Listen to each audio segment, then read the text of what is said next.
मोती सागर डैम देखने के बाद अब हम चलते हैं धन्ना भगत के मुख्य मंदिर के पास। अभी हम रास्ते में हैं। मोती सागर डैम से लगभग 2 किलोमीटर की दूरी पे ही ये मंदिर है। और ये जो सामने की ओर दिखाई दे रहा है, ये जो धन्ना भगत के मंदिर के सामने की ओर जो गुरुद्वारा बना है वो दिख रहा है। चलते हैं अभी हम पास में। और अब हम पहुंच चुके हैं धन्ना भगत के मुख्य मंदिर के पास। तो दोस्तों, हम आ गए हैं धन्ना भगत जी महाराज के मंदिर, जो कि धुआं कला गांव के नजदीक ही है। और इस मंदिर के पीछे की साइड उनके खेत आज भी हैं, जहां वह खेती और पशुपालन का कार्य करते थे। दोस्तों, धन्ना भगत का जन्म जाट घराने में हुआ और उनके माता पिता पशुपालन और खेती का कार्य करते थे। दोस्तों, जो धन्ना भगत है वो बचपन से ही ठाकुर जी के मंदिर में पुजारियों को पूजा करते हुए, स्नान कराते हुए देखते थे। तो एक बार उन्होंने पुजारियों से पूछा कि आप ये क्यों करते हैं? तो उनको पुजारियों ने बताया कि इससे हमारी मनोकामनाएं हैं वो पूरी होती हैं। तो धन्ना भगत ने पुजारी से कहा कि मुझे भी एक ठाकुर जी दे दो, मुझे भी उनकी पूजा करनी है और स्नान करवाना है और उनको भोजन करवाना है। तो पुजारी ने बच्चे का मन रखने के लिए एक पत्थर को कपड़े में लपेटकर धन्ना भगत जी को दे दिया और कहा कि ये लो ठाकुर जी। धन्ना भगत ठाकुर जी समझकर उस पत्थर को घर ले आए और उसे स्नान कराया और स्नान कराकर उसको भोग लगाना स्टार्ट किया। जैसे ही उन्होंने भोग लगाया तो उन्होंने देखा कि जो पत्थर है वो भोग नहीं ले रहा है। चलो, तो उन्होंने प्रण किया कि जब तक आप भोग नहीं लेंगे तब तक मैं भी भोजन नहीं करूंगा और मैं भी भूखा ही रहूंगा। तो भगवान उनके सच्चे मन और उनकी सच्ची भक्ति से प्रभावित हुए और प्रकट होकर उनके भोग को उन्होंने ग्रहण किया, स्वीकार किया। तो धन्ना भगत को अपनी जो सच्ची भावना है उससे भगवान के दर्शन हुए। यहाँ उनका मंदिर बना हुआ है जो कि धुआं कला में बना हुआ है। धन्ना भगत का जन्म राजस्थान में हुआ और राजस्थान ही इनका कार्य क्षेत्र रहा। फिर भी इनके जो भक्त हैं वो पूरे भारतवर्ष में देखने को मिलते हैं। फिर भी सबसे ज़्यादा जो इनके भक्त पाए जाते हैं वो पंजाब में है। पंजाब के लोग इनको काफ़ी मानते हैं, काफ़ी इनकी पूजा करते हैं और इनकी भक्ति करते हैं। वहाँ से काफ़ी सैकड़ों की संख्या में जो लोग हैं वो यहाँ धन्ना भगत के दर्शन के लिए आते हैं, जो कि टोंक से सिर्फ 30 किलोमीटर की दूरी पर है। मंदिर दर्शन के बाद हम लोगों ने यहाँ प्रसादी का कार्यक्रम चल रहा था, तो हमने प्रसादी ग्रहण करी और काफ़ी संख्या में आज यहाँ भीड़ आई हुई थी। काफ़ी दूर दूर से भक्तगण, श्रद्धालु आए हुए थे, देख सकते हो आप। और ये जो मंदिर के पीछे का हिस्सा है, यही धन्ना भगत के जो खेत हैं वो हैं, जिन पर आज भी उन्हीं का अधिकार है, उन्हीं के नाम पे ये जमीन है। मंदिर परिसर में ही एक गौशाला भी बनी हुई है और ये पास में ही यहाँ पानी के लिए प्याऊ लगाई गई है, वाटर कूलर जहाँ लगाया गया है। और ये मंदिर का जो आगे का हिस्सा है वो है। और ये सामने की ओर गुरुद्वारा बना हुआ है जहाँ हम चलते हैं अब। ये गुरुद्वारा है जो कि मुख्य मंदिर के जस्ट सामने की ओर ही बना हुआ है। धन्ना भगत ने अपना कोई अलग से पंथ नहीं चलाया, फिर भी काफी संख्या में जो जाट है वो उनके अनुयायी बने, आज भी उनकी भक्ति करते हैं। काफी लोग उनकी भक्ति से प्रभावित हुए और उनके चेले बने, जिनका आचार विचार रामावत साधु के प्रकार का है, जिनका पहनावा रामानंदी साधुओं के प्रकार का है। और ये बीकानेर के आसपास अधिक संख्या में है। ये तिलक भी रामानंदी संप्रदाय का ही लगाते हैं और ये रेवासा, गलता आदि में जाकर जो भक्ति है उसमें लीन हो जाते हैं। और इसके बाद ये जनेऊ भी धारण करते हैं। खेती, पशुपालन, मजदूरी इनका मुख्य कार्य है। धन्ना भगत के जो अनुयायी हैं ये भिक्षा भी मांगते हैं, परंतु ये रोटी किसी के हाथ की नहीं खाते हैं। इनका व्यवहार चारों संप्रदायों से मिलता जुलता है, परंतु फिर भी ये शादी जो करते हैं वो धन्ना वंशियों में ही करते हैं। मतलब ये सिर्फ जो संबंध है वो अपनी कौम में ही स्थापित करते हैं।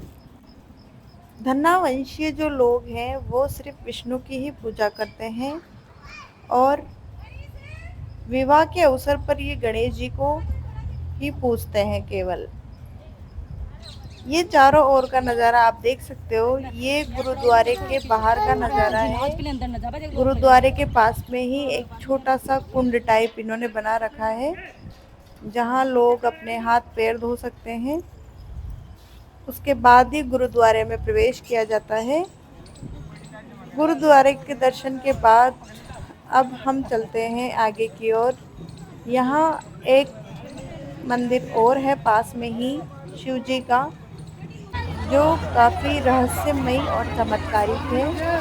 अब हम चलते हैं वहीं। ये मंदिर जो धन्ना भगत का जो मुख्य मंदिर है उससे थोड़ा सा आगे की ओर है, 500-600 मीटर की दूरी पर। तो हम जा रहे हैं।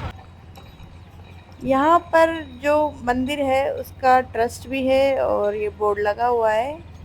मुख्य मंदिर इस साइड है और उस साइड है महादेव का मंदिर, जिसे धुंधलेश्वर महादेव भी कहा जाता है।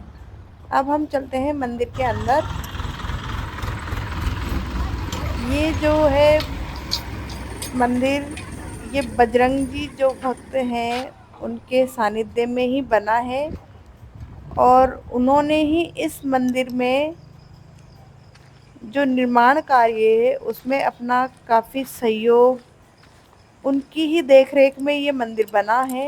ये सामने की ओर जो दिखाई दे रहा है ये शिव जी का मंदिर है। अब हम चलते हैं मुख्य मंदिर में।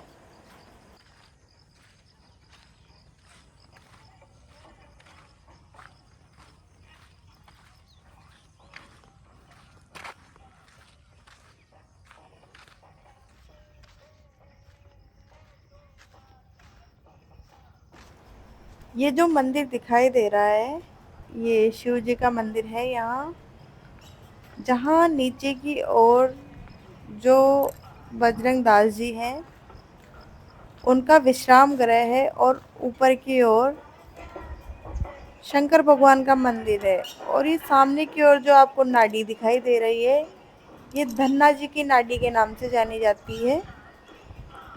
इस नाडी में एक बार खुदाई की गई थी, बाहरी लोगों ने इस पर कब्जा करना चाहा तो बजरंग दास जी है उन्होंने इस ज़मीन को छुड़वाया वहाँ से और इस नाडी में मंदिर बनाने के लिए खुदाई की जा रही थी एक बार।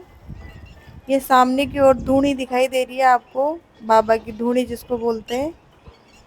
इस नाडी के अंदर ही एक शिवलिंग मिला जिसको बजरंग दास जी ने यहाँ स्थापित करवाकर एक मंदिर का निर्माण करवाया। शिवलिंग इसी नाडी में मिला था, यहीं खुदाई के दौरान। और मैं शिवलिंग आपको दिखाती हूँ पास से। काफ़ी बड़ा शिवलिंग था ये, देख सकते हो आप। ये कोई चमत्कार से ही यहाँ निकला है।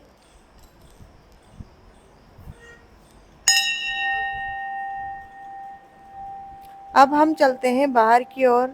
इसके अलावा मंदिर और धन्ना भगत जी के बारे में आप यहाँ के पुजारी जी द्वारा सुनिए। विचार करने लगे, जो बीज था वो तो अपने से बांट दिया, अब बोएंगे क्या। हाँ। वो धन्ना जी की पार्टी थी, ये जमीन पूरी धन्ना जी की थी उस समय भी। ये पूरी जमीन जो दिख रही है आसपास। अब तो जैसे अलग अलग कब्जे हो गए।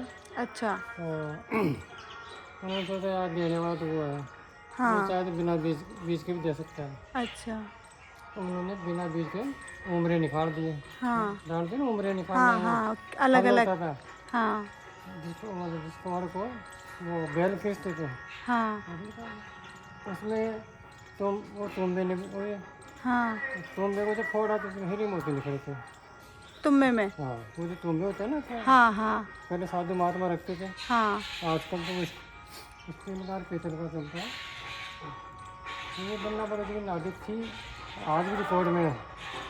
और ये शिवलिंग इधर जो मंदिर में। आगे ये सब बताता है, मैं उस मंदिर में था मैं उस समय। अच्छा। मैं वहाँ से पूजा करता था। हाँ। यहाँ तो 2 साल से हूँ।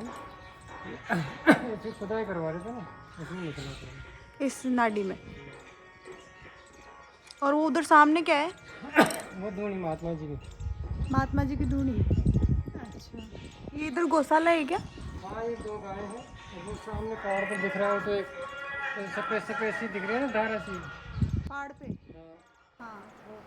दोस्तों ये पुजारी जी बता रहे हैं कि जो सामने की ओर जो पहाड़ दिखाई दे रहा है, वहाँ बीच में एक गुफा बनी हुई है जिसे धन्ना जी की गुफा भी कहते हैं।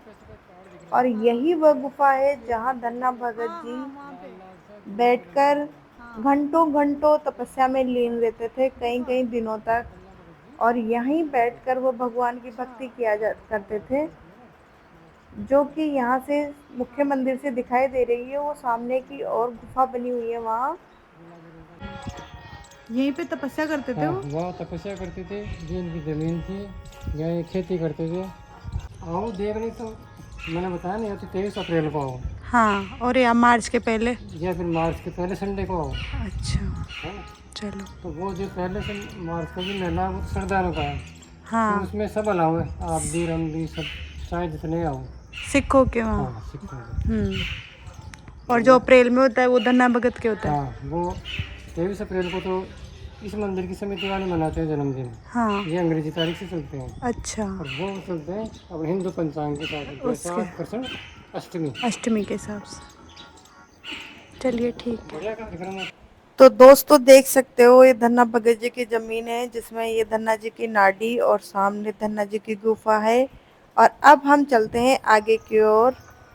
दोस्तों ये देखिए, ये शिव जी के जो मंदिर है उसके बाहर ही एक विशिष्ट प्रकार का पेड़ लगा हुआ है जिस पर कुछ फल आ रहे हैं। पुजारी जी बता रहे थे कि यहाँ काफ़ी माली आए हैं, लेकिन ये पेड़ फिर भी रहस्यमयी है। इसका पता अभी तक नहीं चला है कि ये किस चीज़ का पेड़ है। आप लोगों को पता है तो इसका नाम ज़रूर कमेंट में बताएं। अब हम चलते हैं जो धन्ना भगत का पेनोरमा बना हुआ है वहाँ, जहाँ धन्ना भगत के जीवन में जो जितनी भी घटनाएं घटित हुई है उनका वर्णन किया गया है। तो मिलते हैं दोस्तों नेक्स्ट व्लॉग में धन्ना भगत के पेनोरमा में। जब तक के लिए धन्यवाद। वीडियो को लाइक करें, शेयर करें और चैनल को सब्सक्राइब करें। धन्यवाद।